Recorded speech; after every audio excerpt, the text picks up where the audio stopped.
This episode contains mature content that may not be suitable for young listeners. Listener discretion is advised. I want you to take a moment and imagine something with me. What would it take for you to leave everything behind? Your job's gone, your house is gone, everybody you know, they're gone from you. You don't have access to them anymore. It's like a door that locks behind you. What would it take for you to walk through that door? What would it take? It would take death awaiting me. Somebody's like knocking on my door with a gun, saying, hey, you just gotta go. Because you look the way you look, because you talk the way you talk, because you eat the food you eat, I'm out of there. I'm out. For 85,000 people who came into our country last year, that wasn't something they imagined. That was their real life. And that door that they walked through, we were waiting on the other side.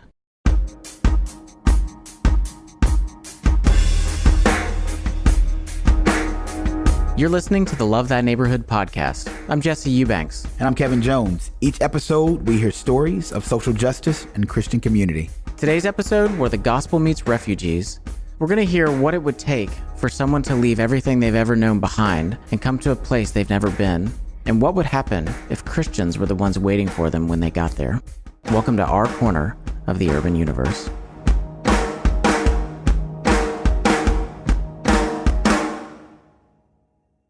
President Trump's travel ban officially took effect in late June. Protection of the nation from foreign terrorists. I think a key question is going to be whether or not the Supreme Court even issues a ruling. In every potential threat. And that's the key point in this. No hate, no fear. Refugees are welcome here. No hate, no fear.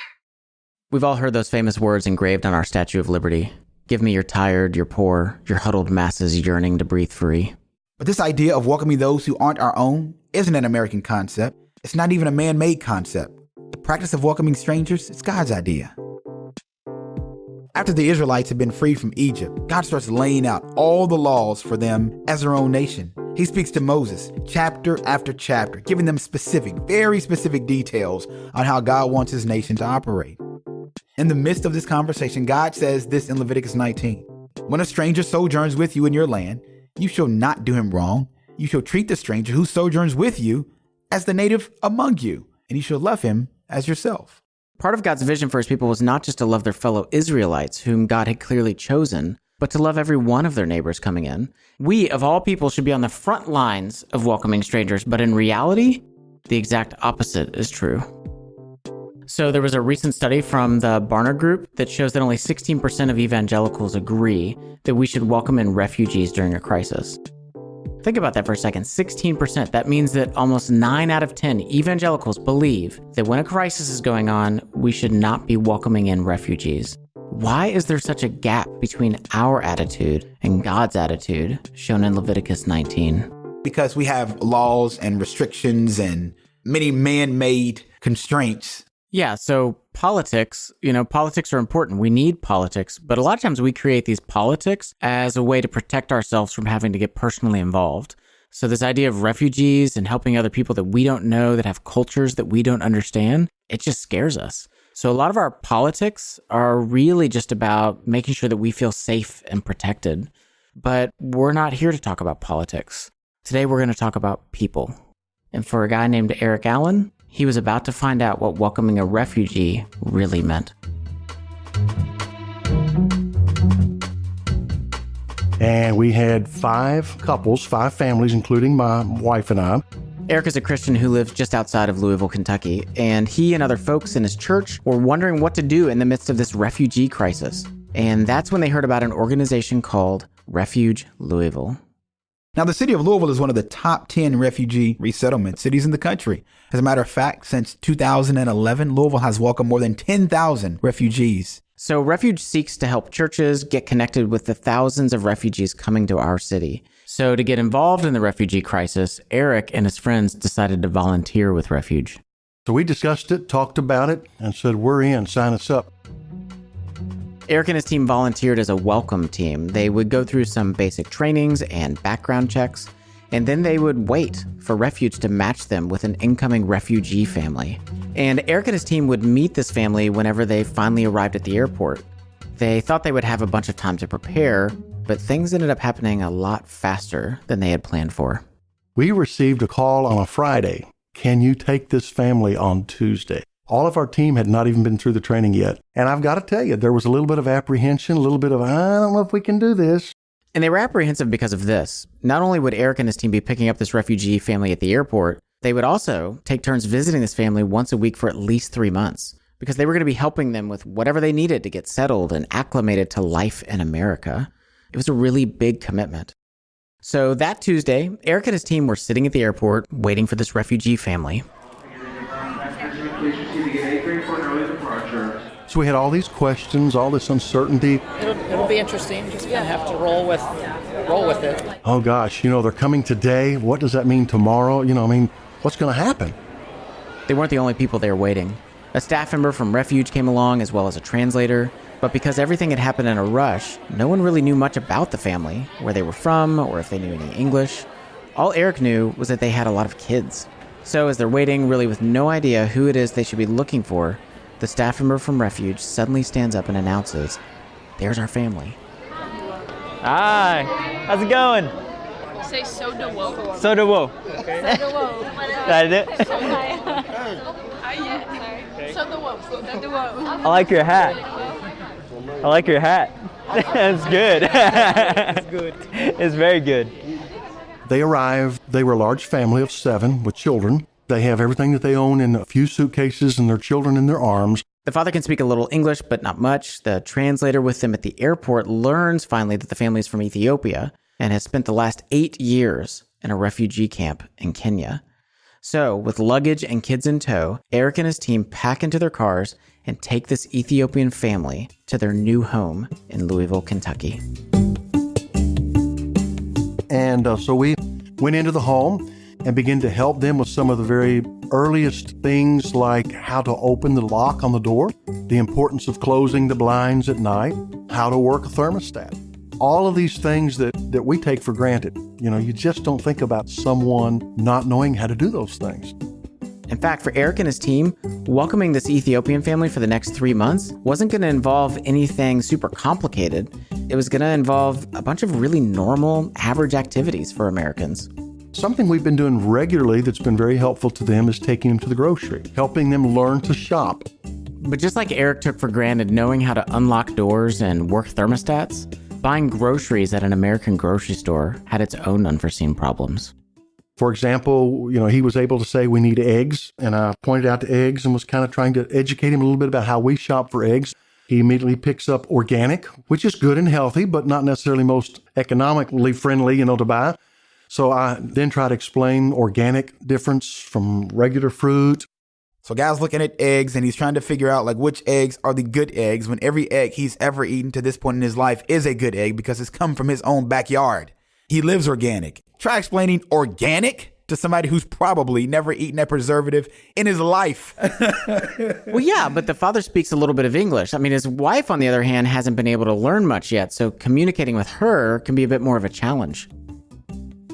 And so we were trying to help them understand the water in Louisville it's okay to drink from the faucet. And my wife had taken a bottle of water that was empty, and she put it under the faucet, filled up her bottle of water, and went to show the mother that she was going to drink it.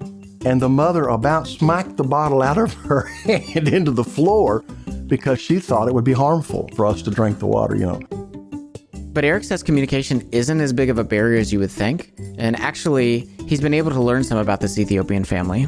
So we've begun having conversations about what he'd like to do with his life. He aspires to have a business and be a provide for his family. But there's one topic in particular that seems to be more off limits. They have been open to talking about anything that we ask, but they have not talked as much about the refugee camp experience. Well, in order for us to understand why this topic might be more difficult to talk about, we need to make an important distinction. And that's the distinction between a refugee and an immigrant. An immigrant is someone who chooses to relocate. A refugee is someone who is forced to relocate. And what forces them is extreme violence or persecution in the place where they live. Death or serious harm will result if they don't flee and seek asylum elsewhere. You're actually having to leave because if you don't, you will die and in a horrific way. This is John Barnett. John is the executive director of Refuge Louisville, the organization that got Eric connected with the Ethiopian refugees. and he's seen firsthand the effects of being a refugee. You have a lot of psychological trauma for people to deal with being victimized themselves or watching family members killed in front of them. The two images that come to mind that Americans have had to come into contact with, one was the image of the young boy that had washed up on the shore, and the image was just of his lifeless body face down. And then the other famous photo that came out was of another boy. He was just sitting there and he was covered in white ash because he had just survived an explosion and a bombing. So especially for me, because I have a son who's about that age, those boys are anywhere from maybe 6 to 10 years old, I think it's fairly difficult not to superimpose any loved one's face, especially when you're dealing with a child. I think I've looked at both of those pictures like twice a piece, because every time I look at them, I see my son and I can't handle it. And it's story after story of some of the most horrific things that you can think of, like a horror movie, but this really happened. So that creates an incredible emotional need. So to help us better understand these needs and what it really means to be a refugee, we talked to this family. السبب إنه إحنا دخلت علينا عصابة. Coming up, terrorists, a wedding, and a prayer to Jesus. Stay with us. Hi, this is Daniela from Fort Wayne, Indiana. I made an impact on refugees by serving for a summer with Love Thy Neighborhood. To experience your social justice internship and Christian community, visit lovethyneighborhood.org and apply today.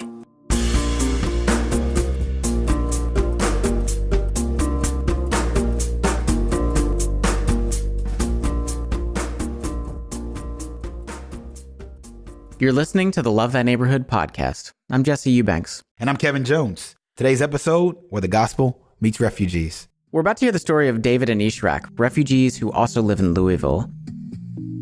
Now, the stories we tell on this podcast, they're local, things happening within our own city. But in order to understand this story, we have to zoom out and away from Louisville and travel to Iraq, specifically in the midst of the Iraqi war, because that's where David and Ishrak's story starts.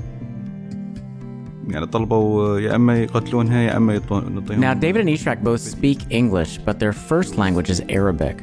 And in order for them to share their thoughts most clearly, we decided to take a translator with us. Now, the voices you're about to hear, they're actually voice actors helping to share their story with us in English. السبب إنه إحنا دخلت علينا عصابة. They come into our neighborhood, into our house, and they killed a lot of people because they considered us unbelievers. Ishrak belonged to the Sabian religion, which was a minority religion in Iraq. So when the Iraqi war broke out and terrorism became rampant, the terrorists targeted her Sabian neighborhood. They killed everybody. Most of my family, my uncles from my mother's side, from my father's side, my cousins.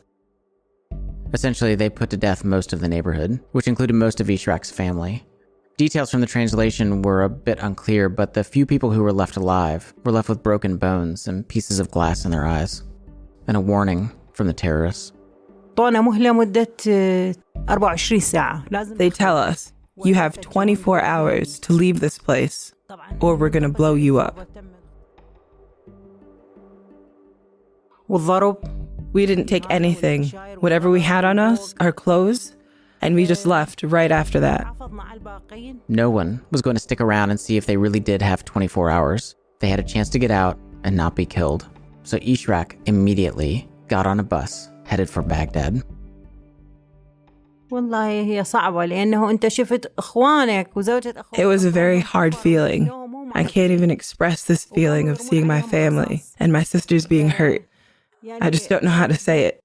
Very horrific things happened to us. Think about that. I mean, it's hard for me to even put myself in that scenario. It would be like this. I mean, here in America, imagine someone breaks into your house, starts murdering people right in front of you, people that you love. They move on to the next house, but promise to come back for you, so you leave all these dead bodies of your loved ones. Head out to your car. You can hear the screams of people in the house next door, and you know the same thing is happening to them. You get in your car, and you just start driving as far and as fast as you can. Unfortunately, Baghdad was not a safe place either, so Ishrak headed to Syria where she met David. And David experienced his own events that drove him from his home. So my sister was kidnapped by terrorists. They said the only way I could get her back was to pay a lot of money. So David asked his family for money, then he asked his friends for money. And then, suddenly the terrorists just changed their mind. He doesn't want money anymore. Instead, he wants to marry David's sister. So, David takes this as an opportunity to concoct a plan. So I tried to be smart. I said, let us at least see her, and we can prepare her for the wedding. And then, as soon as his sister returns to begin to prepare for the wedding, David grabs her, and they immediately flee to Syria. Man, this sounds like a Hollywood movie. I know, and it's so foreign to most of us, but this is their reality. And in fact, as we continued to ask for details about their experiences in Iraq, at one point, Ishrak really just doesn't seem like she wants to talk about it anymore. I would like to move on now. So Syria became flooded with Iraqi refugees, and David was lucky to find work and a house, but it is not somewhere that you can stay permanently.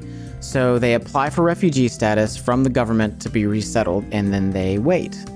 And they wait. And in fact, they end up waiting in Syria for 7 years. Hold on, man. Waiting for what? Why don't they just go somewhere else? Well, because to be officially recognized and resettled as a refugee, it's a pretty detailed process. So let me break it down for you in 5 basic steps.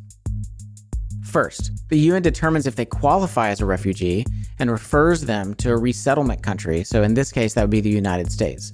Second, they go through a number of security checks run by both law enforcement and intelligence agencies and have an in-person interview with a Homeland Security officer. Third, if they pass the security screening and everything checks out, they receive a medical screening. Fourth, they get matched with a resettlement agency. So Louisville has 2 major resettlement agencies. They get security checked again, investigating any new information that has transpired during this whole process. Fifth, they are put on a plane and arrive in the resettlement country, receiving one final security verification upon arrival. And now, after all of these steps, they are finally considered a resettled refugee. So 5 steps, 7 years, David and Ishrak are in Syria. And finally, after 7 years of going through this process, David and Ishrak receive the news they are cleared and are going to America. We were so excited that we were going to move to another place where we don't have to suffer anymore. Being resettled also meant saying goodbye to David's sister because she would be resettled in a different country. But Ishrak had an aunt resettled in Boston, another family who had been resettled in Louisville. But in a country of more than 320 million people, Ishrak's handful of family were the only people that they knew. So remember Eric and his team, they're the ones that met the Ethiopian family at the airport when they arrived. Well, David and Ishrak, they didn't have someone like that to welcome them. They had a caseworker from the resettlement agency and were given some maps and locations of places they would need, like grocery stores or hospitals, but that was about it. They didn't know folks here who could help them acclimate. So they decided to seek out some familiarity. While in Syria, David and Ishrak had gotten engaged. And now, 3 months after resettling in America, they're ready to get married. So they learned that in Michigan, there's a community of Sabians, which, remember, that's their religion. So they go to Michigan to be married in the Sabian tradition. But the church, well, they ask for more money than David is able to afford. And they're not willing to negotiate. David and Ishrak have no other choice but to leave, unmarried. And then David remembers something he learned while in Syria. He had met some Christians there, and they had been really kind to him. So what we did was we went to the Christian church, and they married us in the Christian way.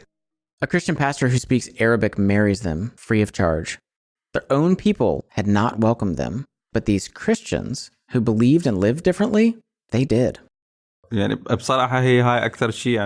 is when we first learned that the people of Jesus are one family, and they're related by love.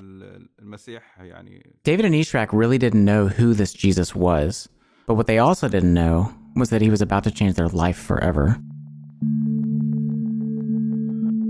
When they came back to Louisville, they decided they wanted to start a family, but the doctors tell Ishrak that she's not going to be able to have kids. Well, the Christian translator who's working with them suggests that they pray and ask Jesus for a baby. So they go to a Catholic church building and they pray to Jesus. And a few days later, Ishrak finds out that she is pregnant. And they are so amazed that they want to name their child after this Jesus who is called the Christ. So they name their first child Chris. So David and Ishrak, they are praying to Jesus. They name their baby Chris after Jesus Christ, and they're not even Christians? Yeah, well, they're not sure exactly who this Jesus is. I mean, they have a lot of dots, just haven't been connected yet. But what they continue to find out is this. This Jesus is some kind of miracle worker. So their first child grows up healthy and strong, and then eventually Ishrak gets pregnant a second time. But this child is born with serious medical complications. So when he was born, he was sick. He had a problem with his brain. We don't know exactly what the problem was, but we know that it was serious enough that the doctors are expecting the child to die at any moment. There's nothing else that they can do. But Ishrak, she thinks she knows who can do something. So Ishrak returns to the same Catholic church and prays again to Jesus. And I said with confidence, Jesus, just touch my kid with your hand to heal him. And that is exactly what happens. The next day, their child starts improving and soon becomes completely healthy. Since then, I was just thinking all the time about Jesus. He is the God of miracles. Anytime I pray for anything, he answers me. Who was this Jesus? They still did not know, and some Christians would tell them Jesus is Lord, but they weren't really sure what that meant. All they really knew was that this Jesus seemed to care about them, and they would soon find out that his people did too, because when Ishrak became pregnant for the third time, they actually ended up receiving some devastating news. The doctors tell them that their third child will be born with Down syndrome. As David and Ishrak try to come to terms with the realities of having a child with special needs and what that would mean for the rest of their lives, they turn to their family. They hope to get support and encouragement, but their family's response is not what they expected. Both of our families said that we don't need this baby, we should just abort it. Their families didn't want the shame that would be brought on them by having a child with Down syndrome, so they give David and Ishrak a choice. Either you abort this baby, or we will no longer be a part of your life. They had been kicked out of Iraq by terrorists, they were refused marriage from their own church, and now they could be disowned by their own family. Coming to America was supposed to mean no more suffering. So what did David and Ishrak decide? So we told our families no, we don't want an abortion. This started a big problem with our families. True to their word, their families cut them off. So David and Ishrak are raising 2 kids, about to have a third. They still don't have very good English, and now their support systems are gone. All while living in a country that they barely know and barely understand. David and Ishrak needed help. But who could help them? Where was this Jesus, this God of the miracle now? Being disowned by their family was such a big blow that Ishrak's doctor suggests she go see a therapist to help her get through the pregnancy. And her therapist just happened to be a Christian. And the therapist told her about this really great organization called Refuge Louisville. Here's Refuge Director John Barnett again. They began to realize every time they've had challenges in their life, there's been Christians, there's been believers there to come alongside and to help them. David especially had been intrigued by Christians ever since he met them in Syria. In fact, he had done quite a bit of reading and learning about Christianity, but he was still not able to understand what it all meant, this Jesus and his people. They weren't like the terrorists who hated them for their beliefs, and they weren't like their families who shut them out. Christians seemed to be in this complete other category. They began to ask questions. Tell us a little bit more about, this love. Where do you get that? Why you're so kind? So when John Barnett went to meet David and Ishrak at their house, David had a burning question in the back of his mind. He sat down, we were talking about a few things, and he said, John, I hope you can help me answer one question that I've had for my entire life. And I said, well, I'll try. And he said, who is Jesus? This Jesus who answers when we pray to him? This Jesus whose people are more welcoming and loving than our own people? Who is this? And then I said, well, I think we can help you with that. We'll be right back.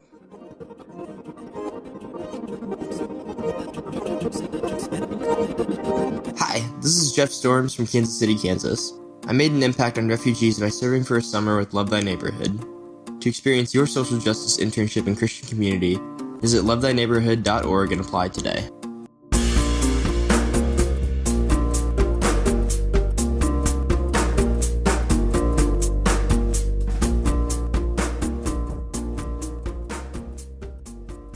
Welcome back to the Love Thy Neighborhood podcast. I'm Kevin Jones. And I'm Jesse Eubanks. Today's episode, where the gospel meets refugees. We've been following the story of David and Ishrak, refugees from the Iraqi war.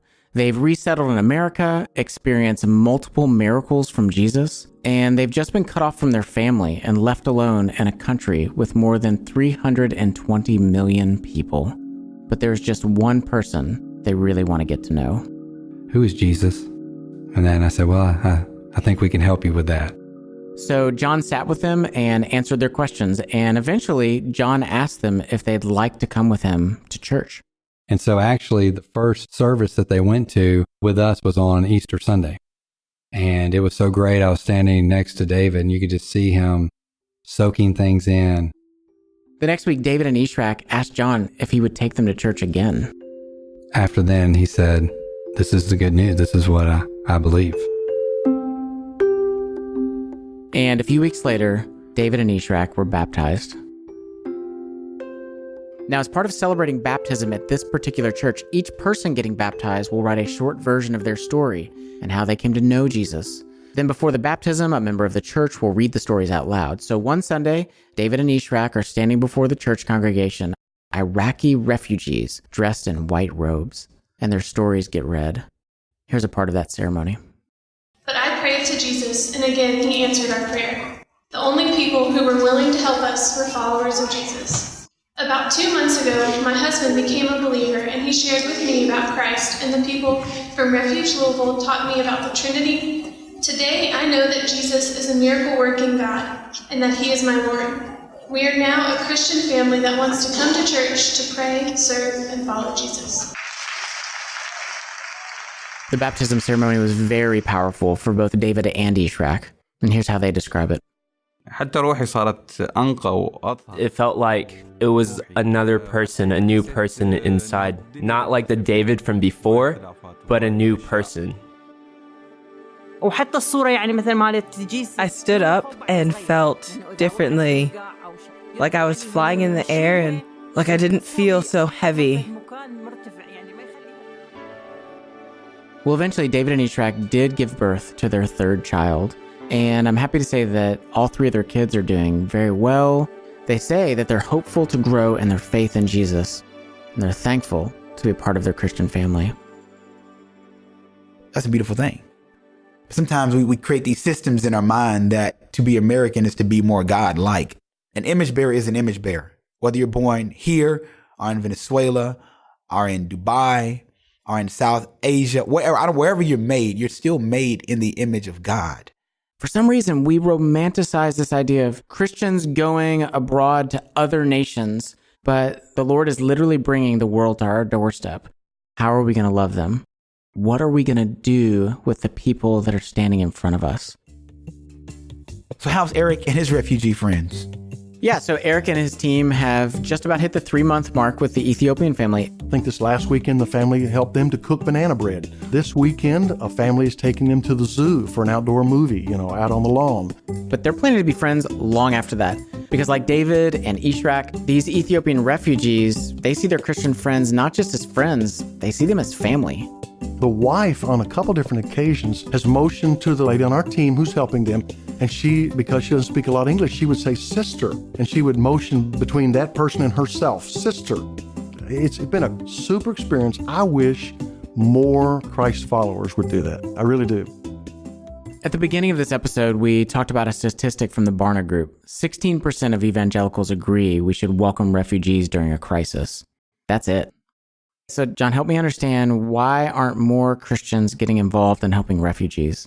It seems very difficult. And people say, I don't know if I want to step into that. I mean, am I going to help someone who's going to destroy our country? There's all sorts of issues. Then you're walking a fine line between how do we have compassion and care and how do we maintain security? And I think those are both answered in where does your compassion come from? Is it from Christ and rooted in Him?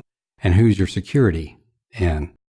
I think in the end that we are paying way too much attention to what we think and not nearly enough attention to what God has said. In Leviticus 19, God describes to his people exactly what he requires of them. And what he requires is for them to respond to other people the same way he responded to them, with love and with kindness. For you were strangers in the land of Egypt. I am the Lord your God. God says, look what I've done for you. Look at the beautiful things I've done for you. Now you, in return, represent me and do those same beautiful things for other people. And this is exactly what David and Ishrak experienced.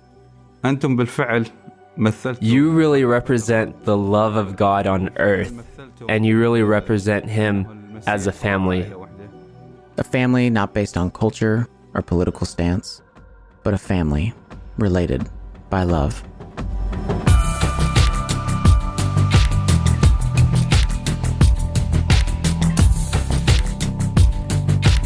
If you would like to learn more about Refuge Louisville, you can visit their website at refugelouisville.com. To get more resources on this topic or to hear past episodes of this podcast, you can go to our website at lovethyneighborhood.org/podcast. Coming up on the next episode of the Love Thy Neighborhood podcast. I started becoming delusional. It's a scary thing to see someone that you love in a full mania state. Oftentimes, I think that we try to misapply scripture. It's because mental health and mental illness is just so hard to understand.